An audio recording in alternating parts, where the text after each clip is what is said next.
Bonjour à tous, alors on va essayer de rester très calme pour cette vidéo, mais je le garantis pas. On va donc parler de la victoire de la France sur l'Ukraine 2-0 et il y a des tonnes de choses à dire.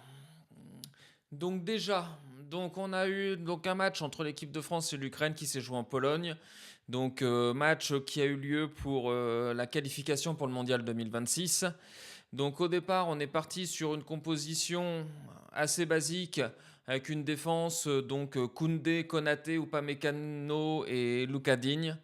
Un milieu de terrain Chouameni, Koné et une attaque Doué, Olysée, Barcola, Mbappé. Donc quelque chose d'assez basique. Déjà, on va commencer par parler un petit peu du match. Match fidèle à l'équipe de France, c'est-à-dire que globalement, il se passe pas grand-chose en termes de jeu. Tout repose sur la qualité des joueurs, sur en gros les qualités individuelles de l'équipe. On a une défense qui tient à peu près la route, mais encore une fois, on a joué contre l'Ukraine. Donc c'est quand même pas une équipe au top. Pour moi, on ne passera jamais, on n'arrivera jamais loin au mondial avec un milieu de terrain de Chouameni et Manu Koné. Je dis pas qu'ils ont fait un mauvais match, mais c'est pas possible de jouer en 4-2-4. Ça, c'est pas possible. Même si on a des doués, des Barcola qui descendent pour essayer d'aider et tout ça, d'accord, mais c'est pas possible. On peut pas avoir un terrain aussi, comment dire, aussi faible en quantité, parce qu'un milieu à deux, sincèrement, je ne connais pas une seule équipe qui joue avec un milieu à deux. Et ce sont même pas des joueurs de la trempe de Kanté ou de Pogba. C'est-à-dire que là, on est sur du Chouameni qui a fait un très bon match, il n'y a pas de souci. Mais il n'a ni toutes les qualités d'un Kanté, ni toutes les qualités d'un Pogba. Donc en gros, ça va devenir un petit peu difficile. Et puis Manu Koné, oui, il a fait un bon match, mais encore une fois, ça reste l'Ukraine. Donc pour moi, ça reste encore loin d'un très haut niveau. Je vous rappelle quand même que le milieu de terrain en 2018, on avait Kanté qui était au sommet de sa forme, parce il faut quand même se rappeler, il a fait une Coupe du Monde exceptionnelle. Tout le monde a dit que c'était le meilleur joueur de l'équipe de France à cette Coupe du Monde-là. Donc c'est exceptionnel. Vraiment à voir. Donc là, on est quand même très très loin de ce qui se faisait. Donc Kanté était au sommet de sa forme, Pogba était pareil au sommet de sa carrière, et on avait un Griezmann qui faisait le lien entre les deux, entre le milieu et l'attaque. Alors aujourd'hui, on peut supposer que Dembélé fasse un peu ce que Griezmann faisait, parce que à Paris, on a bien vu maintenant qu'il joue donc en playmaker, un petit peu 10, un peu décroché et tout ça, donc pourquoi pas. Mais là où va falloir se poser des questions, c'est ce qu'on fait de Mbappé. On peut pas avoir Dembélé et Mbappé dans l'axe, c'est pas possible. Et c'est un petit peu à cause de ça d'ailleurs qu'on joue en 4-2-4, c'est qu'aujourd'hui, Mbappé, on est obligé de le laisser devant. Donc on est obligé après de mettre une ligne de 3 derrière, parce que sinon, bah, il se passe rien. Il nous faut un playmaker parce que Mbappé n'est pas assez bon à ça, et il nous faut deux ailiers sur les côtés qui font le travail défensif. Donc ok, donc ça, encore une fois, à voir. Mais à l'heure d'aujourd'hui, c'est pas possible. On sort d'une prestation, encore une fois, c'est une purge. Il se passe rien dans cette équipe. On affronte l'Ukraine. Donc oui, on gagne 2-0, d'accord, mais l'Ukraine, en deuxième mi-temps, a eu des opportunités énormes de revenir au score. Et s'ils reviennent au score, je ne suis pas sûr que derrière, on mette le deuxième. Franchement, encore une fois, c'est un match, c'est une purge. On n'a pas de jeu. Il se passe rien au milieu de terrain. On a deux mecs qui se battent comme pas possible pour essayer de récupérer des ballons, essayer de relancer proprement et tout. Mais ils tiendront jamais contre des équipes plus fortes. Le jour où on affronte une équipe avec un milieu de terrain qui est beaucoup plus solide et surtout qui joue au ballon, qui nous le confisque, on est mort. Le jour où on affronte l'Espagne, on affronte le Portugal, on affronte, je sais pas, même l'Allemagne, pourquoi pas. Bon, l'Allemagne en ce moment, c'est pas peut-être pas le bon exemple. Mais on va juste parler de l'Espagne. Mais on est mort, on touchera jamais le ballon. Ils ont une qualité au milieu de terrain qu'on n'a absolument pas en termes de jeu. Alors oui, on a d'autres qualités, c'est sûr. Mais en termes de jeu, c'est pas possible. Devant, on a un Doué à droite, un Barcola à gauche. toute façon, Didier Deschamps, il se prend pas la tête, hein. Il suit ce que fait Luis Enrique. Donc il a mis les deux joueurs au même endroit. Ils savent quoi faire pour défendre. Il n'y a pas de problème.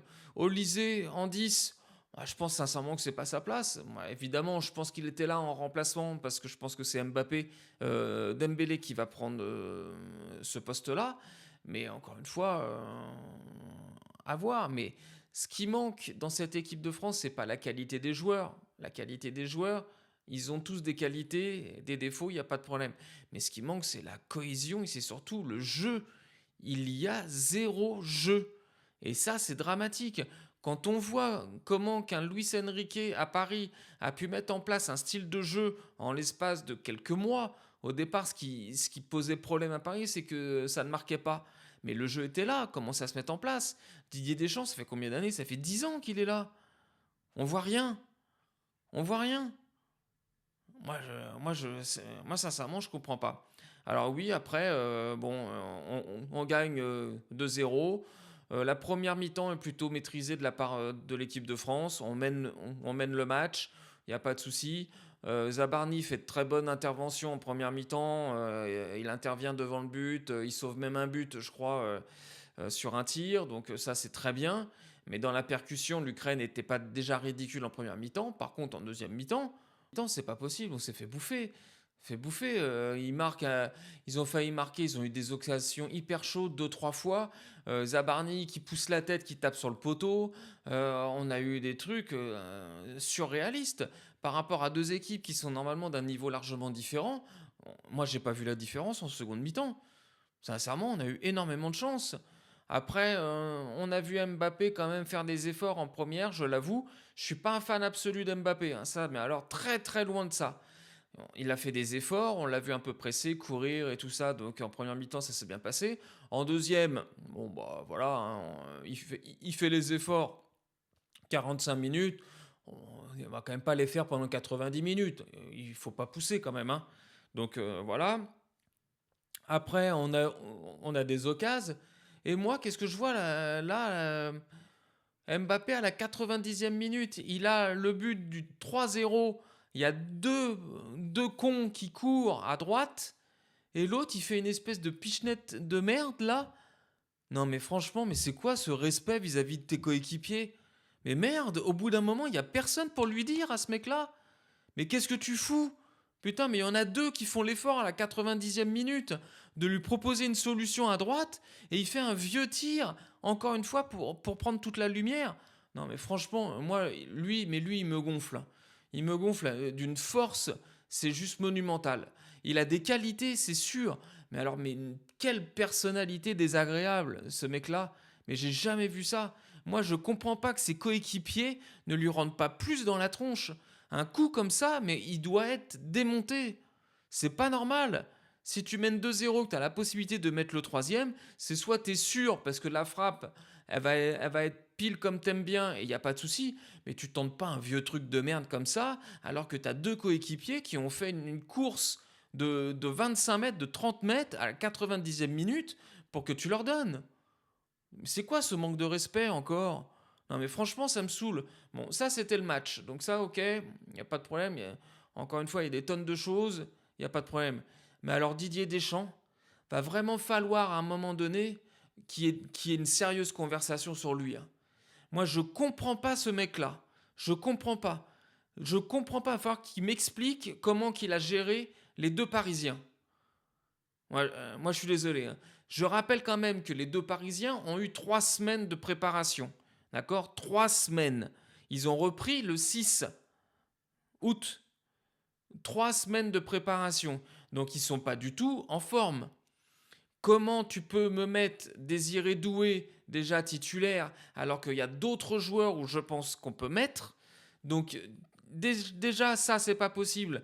Donc Désiré Doué évidemment il sort, il a une petite contracture au mollet, il le sort par précaution, il n'y a pas de souci, d'accord. Mais alors va falloir vraiment que tu m'expliques le cas de Dembélé. Dembélé, il arrive en équipe de France, il est blessé. Il s'est blessé avec le Paris Saint-Germain, il est sorti, contracture à l'ischio droit, donc il est blessé. Il arrive, moi je pensais qu'il allait arriver, les médecins allaient le voir, bon bah écoute, ouais, pas de souci, tu retournes chez toi, repose-toi bien, guéris-toi, et puis comme ça tu nous reviendras en pleine forme après. On parle seulement d'un match contre l'Ukraine et l'Islande. On n'est pas en train de te parler qu'on va affronter l'Espagne, le Portugal, le Brésil ou l'Argentine. Non, non, non, on te parle de l'Ukraine et de l'Islande. Donc aujourd'hui, on est en train de faire prendre un risque à un joueur majeur qui va sans doute avoir le ballon d'or dans quelques temps là, pour un match contre l'Ukraine et l'Islande. Non mais là, il faut être taré. Donc moi je reprends un petit truc. Donc Dembélé il arrive au rassemblement, donc les médecins l'auscultent, j'apprends qu'il reste. Bon, bah déjà je me dis, bon, ok, bon bah il reste, ça peut très bien peut-être, il va faire un peu d'entraînement, un peu de kiné, un peu de médecin, et puis c'est eux qui vont le remettre sur place. Ok, il n'y a pas de souci. Donc, je fais ok, bon, ça me paraît quand même bizarre, hein. S'il sort avec une contracture à l'ischio, je me dis, bon, bah, en plus, c'est pas que Dembélé, il a quand même un antécédent avec ça. Donc on se dit, bon, ok, ça me paraît un peu bizarre. Et qu'est-ce que je vois là aujourd'hui? Mais je l'avais dit juste avant, hein, je l'avais dit, de toute façon, je l'avais dit, je regardais le match, de toute façon, Dembélé, il va rentrer, il va se blesser. Et ça va être plus grave que quand il s'est blessé avec Paris. Donc là, qu'est-ce que je vois? Donc déjà, Doué qui sort sur blessure, contracture au mollet. Et puis Deschamps, il a une idée de génie. Il s'est dit, tiens, ah, je vais faire rentrer Dembélé. Ah ouais, ouais, ouais, ouais, ouais, parce qu'en plus, il était un peu blessé. Donc comme ça va être nickel. Non mais attends. Non mais franchement, Dembélé, je le vois rentrer en seconde mi-temps. 25 minutes plus tard, il lève le bras. L'ischio niqué. Non mais attends, il faut pas avoir fait Sciences Po ou Maths Sup pour savoir ce qui allait se passer. Non mais à ce niveau-là, c'est de l'amateurisme. C'est pas possible. Comment tu peux faire jouer un joueur blessé? Il est blessé. Et en plus, c'est pas blessé il y a 15 jours. Il s'est blessé là, le week-end dernier. Donc, tu le gardes avec toi au rassemblement. Déjà, personne ne le comprend. Et en plus, tu le fais jouer. Mais tu fais jouer un joueur blessé pour un match de merde, alors que tu sais qu'en plus, il a eu que 3 semaines de préparation. Non, mais au bout d'un moment, va falloir arrêter avec Deschamps. Là. Moi, je vais juste. Attends, pour moi, c'est juste un con.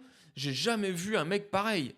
J'ai jamais vu ça. Il nous a déjà fait le coup au mois de juin, là, juste avant la Coupe du Monde des clubs, où il nous a fait jouer Dembélé sur des matchs de merde, où il a été blessé et qu'on l'a eu. On l'a pas eu, je crois, les 2-3 premiers matchs de la Coupe du Monde des clubs. Non, mais au bout d'un moment, va falloir arrêter. Moi, j'ai l'impression que c'est du sabotage. C'est le mec qui se dit putain, je suis Marseillais, j'ai peut-être la possibilité de niquer les Parisiens, je vais le faire. Ça fait 2 fois qu'ils nous niquent. Au bout d'un moment, on peut se poser des questions. La première fois, on se dit bon, c'est un coup du sort, il n'y a pas de problème, ça arrive. Dembélé sortait d'une grosse saison, bon, bah c'est le match de trop, il n'y a pas de souci. Mais encore une fois, moi je le dis, il n'était pas obligé de faire ce match-là. C'était pas obligé. Mais bon, c'était la Ligue des Nations.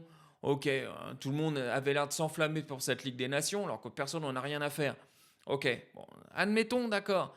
La coupe du Monde, on a réussi à se débrouiller au début, d'accord. Mais là, c'est quoi ta justification pour nous faire jouer Doué et Dembélé sur ce match de merde alors qu'ils ont 3 semaines de préparation dans les jambes? Fais jouer ceux qui ont démarré la saison au mois de juillet.